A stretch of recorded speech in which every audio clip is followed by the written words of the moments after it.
নমস্কার, আমি সুজাতা। আমার রান্নাঘরে সবাইকে স্বাগত। আমি আজকে একটা নতুন রেসিপি করছি। রেসিপিটির নাম হলো, আমি এই ছোটো ছোটো ইলিশ মাছ নিয়েছি, তাই ইলিশ মাছ পাতুরি করে আমি দেখাবো মাটির আলুর শাক দিয়ে। মাছ কেটে ধুয়ে নিয়ে এসেছি দেখুন। তা আজকে মাছগুলো নেওয়ার কারণ, কালকেকার পান্তা ভাত আছে, সেই পান্তা ভাত দিয়ে দেখি বাড়ির কাছে ইলিশ মাছ যাচ্ছে, তা ছোটো ছোটো এই ইলিশগুলো নিয়ে নিয়েছি। আমি পাতুরি করে এই দিয়েই খাবো, আজকে খেয়ে দেখাবো পান্তা ভাত দিয়ে। এক এক করে মশলা আমি মাখিয়ে নেবো। ধনেপাতা দিয়ে দিয়েছি কুচি, টমাটম কুচি দিয়েছি। এখন আমি নুন দেবো, পরিমাণ মতন নুন দেবো। আমি পরিমাণ মতন হলুদ দিচ্ছি। লঙ্কা আমি বেটে নিয়েছি, যে যেরকম ঝাল খায়। সর্ষে বাটা,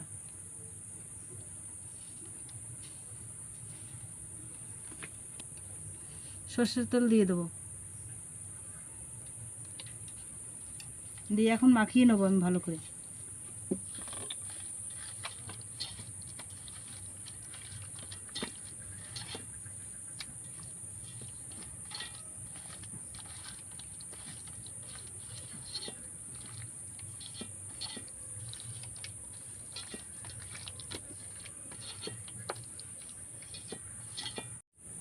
মশলা মাখাতে মাখাতে এরকম মাছের মধ্যে, মাথার মধ্যে একটু মশলা ঢুকিয়ে দিচ্ছি এইভাবে। সব কটা মাছে এরকম করে ঢুকিয়ে দেবো। দেখুন মশলা মাখানোর পর এখন কত সুন্দর লাগছে দেখতে। এখন আমি কলা পাতায় তেল মাখাবো।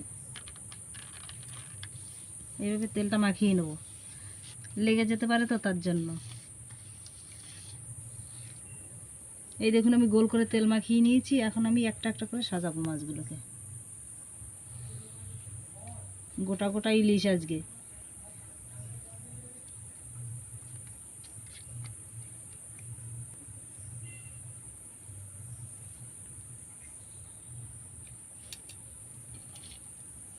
এবার এই মশলাগুলোকে আমি দিয়ে দেবো এইভাবে।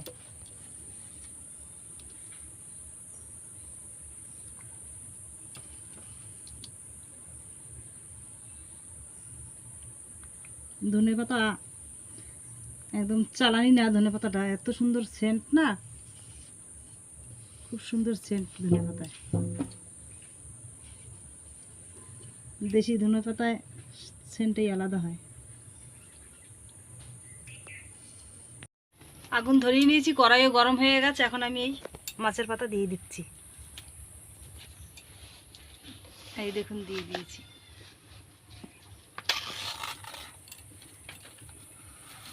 এবার হালকা করে আছে ভাজতে হবে, আস্তে আস্তে করে ভাজবো আমি। আমি একটু বাদে বাদে ঘুরিয়ে দিচ্ছি এইভাবে, আর নাহলে পোড়া লেগে যেতে পারে, তার জন্য একটু ঘুরিয়ে ঘুরিয়ে দিতে হবে। গাছ, এই যে আলুর বীজও ধরেছে, এই যে, তাই আলু দিয়ে আমি একদিন রেসিপি করে দেখাবো। আজকে এই আলু শাক দিয়ে মাছের মধ্যে শাক দেবো, আলু শাক, মাটির তলার আলু এটা। এই দেখুন এই যে এই কচি পাতাগুলো আমি নিয়ে নিচ্ছি, যে নরম, খুব নরম এগুলো। ডগটাও নিয়ে নেবো, যতটা নরম ততটাই, যে এরকম করে। এই দেখুন এই যে কচি কচি পাতাগুলো নিয়ে নিয়েছি, ডগও নিয়ে নিয়েছি নরম। বেশি নিয়ে নিয়ে আমি অল্প করেই নিয়েছি। এই দেখুন আমি শাকগুলো ধুয়ে নিয়ে এসেছি। এখন আমি বটি দিয়ে কেটে দেখাচ্ছি, এইভাবে কেটে দিয়ে দেবো। বড় বড় করে কাটলেই হবে, এরকম করে।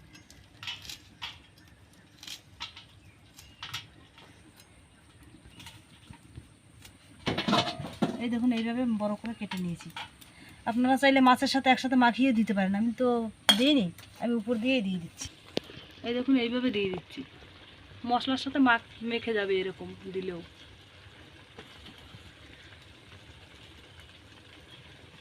খেতে খুব ভালো লাগে এই শাকগুলো।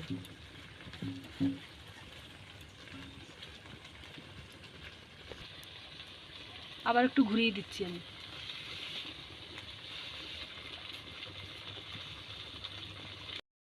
এই দেখুন এপিঠ হয়ে গেছে, এই যে পাতা এপিঠ লাল হয়ে গেছে, তার মানে হয়ে গেছে। এখন আমি নামিয়ে নেব।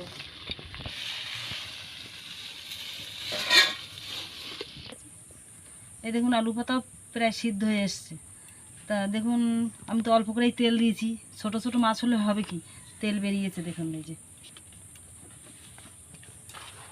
এবার এই পাতায় আমি তেল মাখিয়ে নিয়েছি, এবার এই পাতাটা এইভাবে উল্টিয়ে নেব।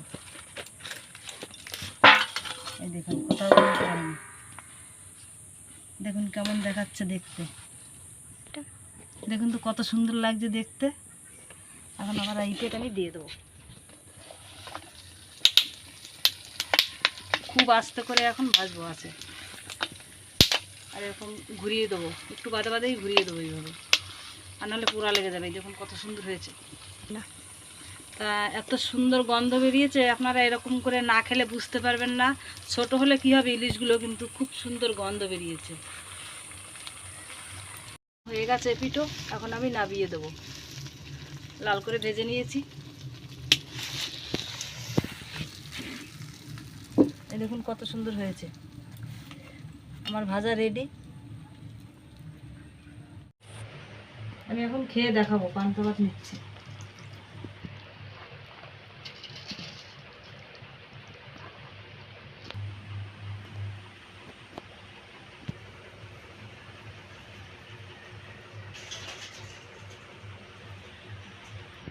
লঙ্কা ভাজা নিচ্ছি, লঙ্কা ভাজা দিয়ে খাবো।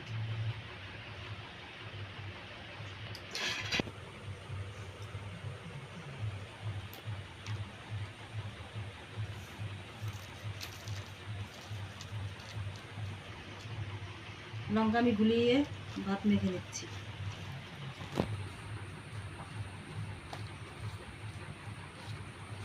এরকম করে খেতে মজাই আলাদা।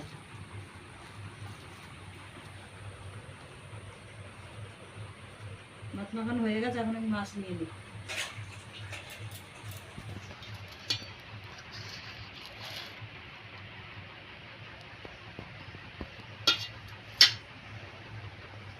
এই দেখুন এই যে আলু ভাজা, সেই আলু পাতা ভাজা, এই যে।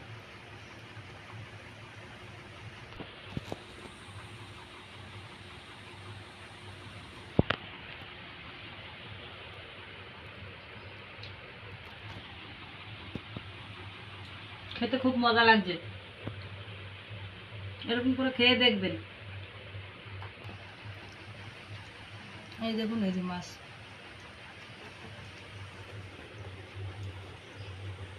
খেতে খুব ভালো লাগছে। ভিডিওটি দেখে যদি ভালো লাগে, লাইক অ্যান্ড কমেন্ট ও শেয়ার সাবস্ক্রাইব করে দিন।